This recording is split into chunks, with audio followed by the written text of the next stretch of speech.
Welcome to Bator International's Classic Online Motorcycle Sales. Today we got Chapter 3 going on for the teardown of this 1957 Harley Davidson Sportster.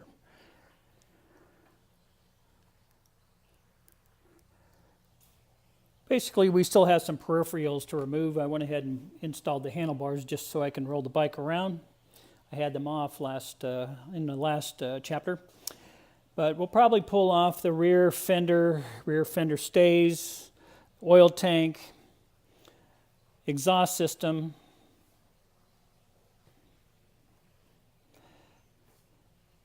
toolbox, coil cover, and the battery box. We also have to pull the generator off to get the engine out,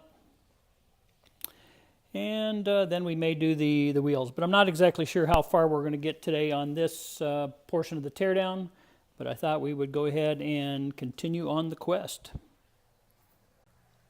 The first thing I think I'll do is go ahead and pull this carburetor off. We have the air cleaner, we have the manifold clamps there, we have the lower support bracket that we have to move, and also we already have the throttle cable disconnected, so it shouldn't take but just a few minutes to get that pulled. And then after that we'll probably go ahead and pull the horn and get that out of the way. The 1957 Sportster takes a Linkert DC1. This is the pot metal Linkert, and also this air cleaner cover is incorrect because this should have the box out around all of the information on the top of the stainless steel cover. So this will come off. I'll go ahead and resell it and then find a proper air cleaner cover. So we'll go ahead and yank this off now, and then we'll go ahead and continue to pull the carburetor off. I just pulled the air cleaner cover off, but here's something very interesting. These backing plates for 1957 is a one-year only item, and you can see apparently this guy, whoever it was, paid $100 for this unit, which is actually probably not a bad deal. I don't think this has been CAD plated. It looks like this might have been painted, so we'll probably have to go ahead and get this stripped and have it CAD plated. And also the choke on the back goes all the way over to the other side. And I may have mentioned on the earlier segments, on the earlier numbered engine numbers, 57s, these units were over here, but on the later numbered engines, the choke was moved up to the front. So this one's actually in pretty good shape. They're hard to come by, and they're actually pretty expensive to acquire. So again, glad this bike has this one on it. I removed the 3 screws from the air cleaner cover, and as you can see, it's held on by the choke cable. So we can do one of two things. You can either unscrew this, or you can go around and pull the choke off by removing the top bolt here and nut, and that will release the choke mechanisms. You just go ahead and send it through on the other side. So we'll go ahead and do that. We'll remove this, get that out of our way. And there you have it. Here's the choke assembly, along with the backing plate, the wire, and all of this choke unit up here. So again, we'll pull this down, have this all CAD plated. This looks like it may have been CAD or painted. I'll have to double check, but since we're doing the batch of CAD plating, I'll go ahead and send that out as well. Okay, next we're going to go ahead and pull the horn, carburetor, and the top motor mounts. To remove the carburetor, we'll unbolt this 9/16 nut down here, which will relieve it from the lower brace. We'll also get on this side here and unscrew the 2 clamps, which is a flat-bladed screw, and that'll actually loosen up the carb, and then we can just pull the carburetor and the manifold off at the same time. To get to the manifold clamps, you use a long flat-bladed screwdriver and unscrew it from this side here. I could have pulled all this off first, but again, it's just as easy to, like I mentioned, get a long screwdriver and take it off this way. Since we removed the clamps up on the top and the 1 bolt on the bottom, the carburetor basically just comes off on your hand.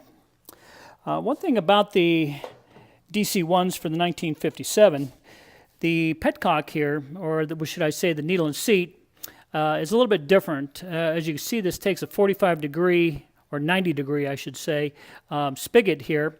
And on the other types of DC ones, or any of the other DCs, they just have a standard needle and seat right here with just the little nipple that comes straight down. But this is incorrect for 57, and again, this is the right one for this year, so good to have. The next step, we're going to go ahead and remove the horn. You do have to remove the cover and remove the wiring, because the hot lead actually that comes off of the battery goes direct to the horn, and then the rest of the hot jumps from the horn to the rest of the bike, like your ignition switches and so on. So it is important to get that removed. Make sure you have your hot leads disconnected, ground, or whatever the case is. But this one has a dead battery, so I'm not even going to worry about getting that disconnected. So we'll go ahead and remove this, take the hot lead off, unbolt these two bolts here, and then you have to unscrew the bugle off of the horn pack to get them separated from between the two cylinders. And pulled the nuts off of the wiring that comes to the horn itself, and I loosened up these two bolts here. Even though this bike is sort of a turd, whoever did do the last restoration at least took the time to get the proper hardware. As you can see on these heads of these bolts, these are both 1038 CPs, and that is correct for this application here. So I'm going to go ahead and remove these and then unscrew the bugle. Now that I have the top of the horn unscrewed, or the two mounting bolts, and basically we just take the horn pack and unscrew it off the back of the bugle. Okay, so that was relatively simple. Since we pulled the front bracket off earlier in one of the earlier segments, this just came off in my hand here. So here's your entire horn. You've got your bugle, your horn pack, your cover, and your mounting hardware here. Since we're working in this area, I'm going to go ahead and pull the top motor mount, the 1-2 bolts here. These spacers are actually supposed to be below this mount here, and this mount, the top motor mount, is all supposed to be CAD plated, not painted black.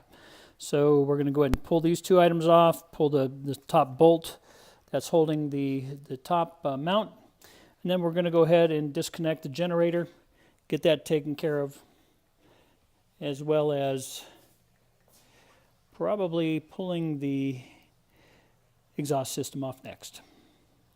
Looking at the top motor mount from the right hand side, you'll see that there's a spacer here between the actual motor mount and the top of the mount off of the frame. Depending on how it bolts up, the engine bolts up inside of the frame, there is going to be a little bit of space there, but make sure that you bolt up your top motor mount off of your engine, and then determine how much room you have here, and then put the proper thickness of spacer there to take it up. Do not pinch it or force it out, because that'll stress the frame and also the top of the castings of your cylinder heads. So we're going to go ahead and pull this off now. Now that we have the top motor mount off, we're going to go ahead and pull the exhaust system off. So basically, you pinch bolt here, one over here on this clamp, and then we'll probably have to take these heat shields off. And then you have the one bolt down here, and then the one clamp here. So we'll go ahead and get that removed, and we'll probably have to pull the kicker arm off to give us a little bit of clearance to remove the header pipe. While trying to pull the exhaust system off, found that the rear clamp for the header pipe is sort of jammed up down here. So to get to that, we're going to go ahead and, I don't know if you can see my finger, but we're pointing to it over here. But to get to it, we're going to go ahead and remove the coil cover, toolbox, the battery box, and get all this stuff out of the way. To remove the toolbox battery box combo, it's quite simple. We have two Phillips heads here, and you have the one lock nut here with the spring and the washers. So that'll remove these items, and then you have your two wing nuts to remove the top of the battery and just remove the wiring from the battery, and then the hold downs will all come out at the same time. When I removed the nut, the entire stud came off of the hold down for the battery box, or actually the toolbox, but they actually installed a spacer here, which is actually incorrect. So we'll go ahead and make sure that's all right when we go to put it back up. While pulling the battery out of the motorcycle, I was surprised and happy to see that they set it up with this battery shell to accommodate a sealed battery. But really cool unit. I don't know who makes these, but they do a terrific job. Neat stuff. Yeah, I'm finding little treasures here and there as I'm pulling the bike down, which makes me quite happy. Now that we have the battery and toolbox and coil cover out of the way, we can get to this this bolt and nut setup here to relieve the back pinch clamp on the rear cylinders. So that'll, as soon as we get that off, we'll be able to pull the header pipe off.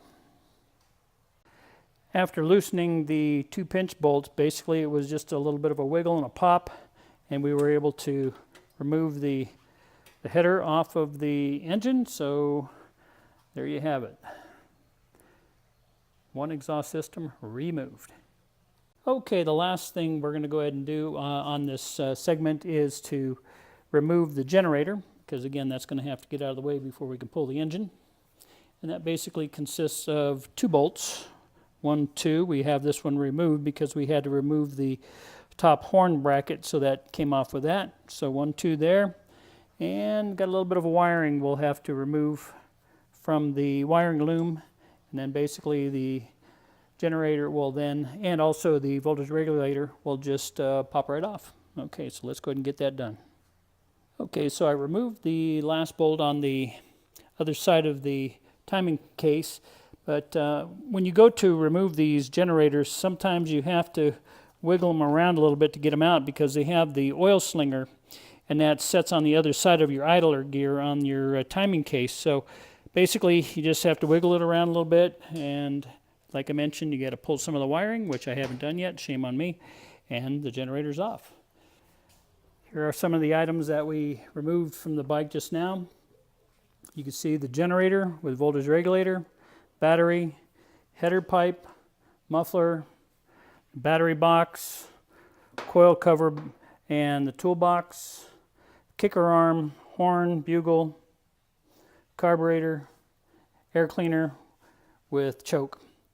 Now let's look at some of the good and bad of what we just removed. What is good is this header pipe is in very nice condition, and I believe it to be an original because it fit up quite nicely. So that's a good thing. Also, this generator for 1957, the 52K generator with the stamp on it, not the badge, but the stamp on it is correct for 1957. So this is a very good unit. Very cool battery, and the coil cover and battery, or coil cover and the toolbox is in really nice condition, and all of the parts are there for the battery box itself. The bugle horn, we've got a couple of dents here. If we can get those worked out, that'll be great. If not, we'll go ahead and get another one. Kicker arm, definitely not the right one. This here is way too heavy duty, and so that's going to have to go bye-bye. But again, 1038 CP hardware, all good stuff. The power pack for the horn, these covers, I've seen them in stainless steel, and I've also seen them in chrome. Some people will tell you that the stainless steel are the correct ones, but I believe they went both ways back in the day. The linkered carburetor, the DC1, very nice. Manifold, everything's done up right there. Not exactly sure about the spacing in washers here. It looks a little funky. But again, a very nice DC1 carburetor, properly built, and again, a very nice piece. Your lower bracket for the brace for the carburetor is also great. And again, this very, very rare and very valuable choke setup. Good item. So again, this is the end of Chapter 3. And if you like what you're seeing, come on to our website at www.bator.com, or you can call me direct at 805-798-1802, and I'll be happy to talk to you.